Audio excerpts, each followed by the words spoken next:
Hi y'all. So I'm going to share some of my success tools in starting an open relationship. So whenever you're starting a relationship, you want to start with your intentions. So what are your intentions for this relationship? And what are your partner's intentions with this relationship? Get on the same page and understand where they're at, where they've been, what's been going well for them, what they want more of, what you want more of, what you want less of. And be really honest. We tend to, all of a sudden when we're with somebody that we like, to then jump to what we want in the future. We go to the fantasy land. But really be real with yourself right now and what you want right now. And be honest. Honesty is your friend here. The more you're honest, the more you're going to have intimacy, the more you're going to be vulnerable, the more you're going to open up and connect with each other. And also, you don't want to waste each other's time, right? If this person isn't a match for you, then you don't want to be with them.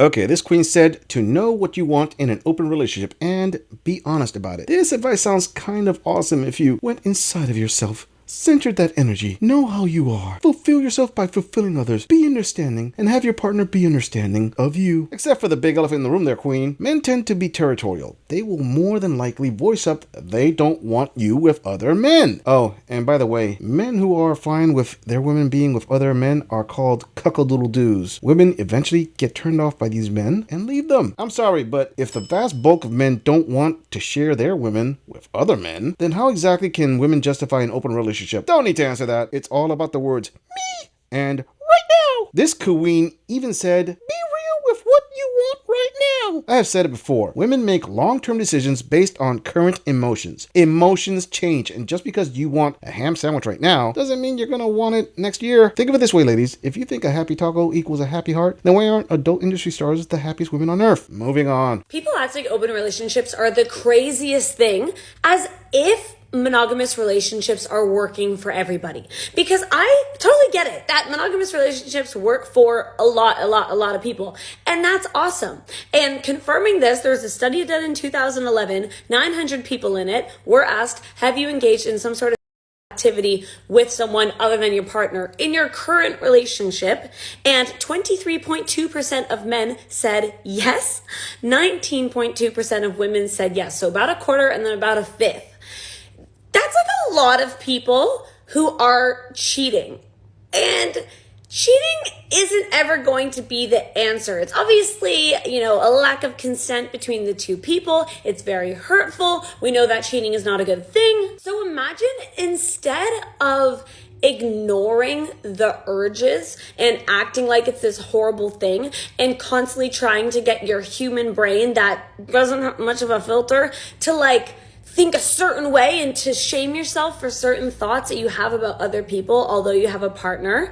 Instead of driving yourself to the point that you then act on those things and hurt the people that you're with, what if you just had a conversation about what it would be like to be open? Wait. Hold up there, queen. Did she just start her argument by downplaying monogamous relationships as if they are failing, and then she provided a study which states that the huge bulk of monogamous relationships are faithful? Dang, fam, that didn't sound like a strong start there, queen. Now, what I'm about to say is probably going to hurt some feels, but I'm going to say it. I have yet to find a study that proves the bulk of open relationships work. And from that, I draw a personal conclusion that open relationships don't stand the test of time. Either that or the open relationship secrets of longevity are being guarded better than the gold in Fort Knox. Open relationships come with a lot of challenges in comparison to monogamous relationships that also come with a lot of challenges. And so you do just have to kind of figure out what kind of challenges do I want to have. But at the end of the day, if you are wanting to cheat that bad,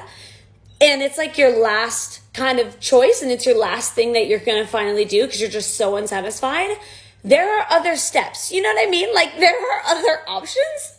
Cheating is never the answer. It is never the answer. And an open relationship might also not be the answer for you, but you should consider it. If at the end of the day, it's not for you, then that's a lot better than you giving someone trust issues for the rest of their life. Do you know what I mean? It's not worth it to go and cheat on someone. It's never worth it.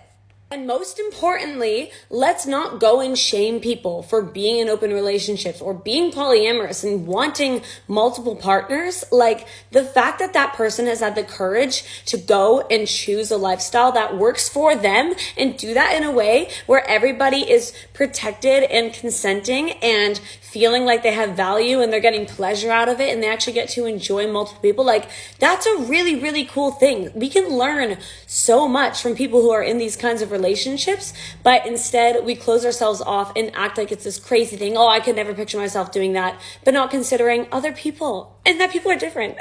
That was a long drawn out way to say, I want to sleep with someone else, and try to justify it as non-cheating. Before I give my opinion about open relationships, I will state I have no experience in it and I am subject to be completely wrong. Let's go. I think women are more prone to ask for open relationships than men in straight relationships after a time. I also think that the men who ask for this type of relationship do it at the start of the relationship. Women don't want to feel the guilt or shame of cheating. If they ask for an open relationship, they absolve themselves of those feelings. It would also make sense if an HVM who has decided to take in his number one woman to be upfront about him stepping out on her every now and then. I know that's not really an open relationship, but it does share similarities. Ladies, here's where it's gonna get a bit tricky. Most women must have an emotional connection with someone before sleeping with them, i.e. multiple steps before the action gets a green light. This is where the mentality of, if she cheated, she has already checked out of the relationship comes from. In contrast, most men treat intimate sleeping as just a physical action with little to no emotions required, i.e. he can be with another woman physically and still love his main woman. I'm sure many of my female viewers didn't like my opinion on the subject. Ladies, I'm not saying it's fair, I'm just saying it's real, kind of like the wall. Moving on. I always knew I was gay,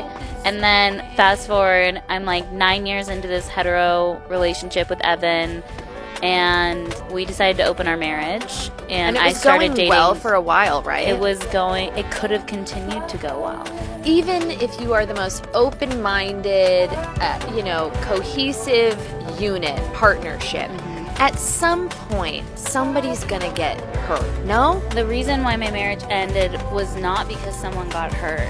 It was because we had a very strict set of rules. So it wasn't about jealousy, it wasn't about any of that. It was about the rules were broken. I would literally take a dull butter knife and saw Andrew's off and his if he even sent a heart emoji.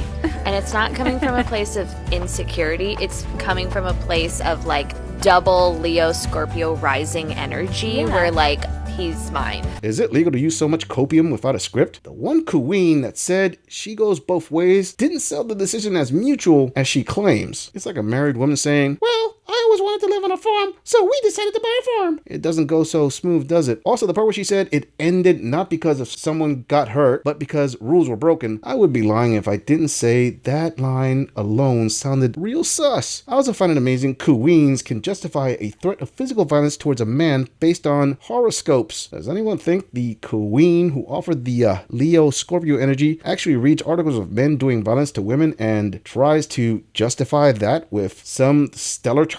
I'm sorry, there was probably more coping in this video than there was during a Blockbuster executive meeting after passing on buying Netflix. I'm just saying. If you agree or disagree with anything about this audit, please let us know in the comments. I'm going to leave this audit right here. I'll see all of you in the next episode.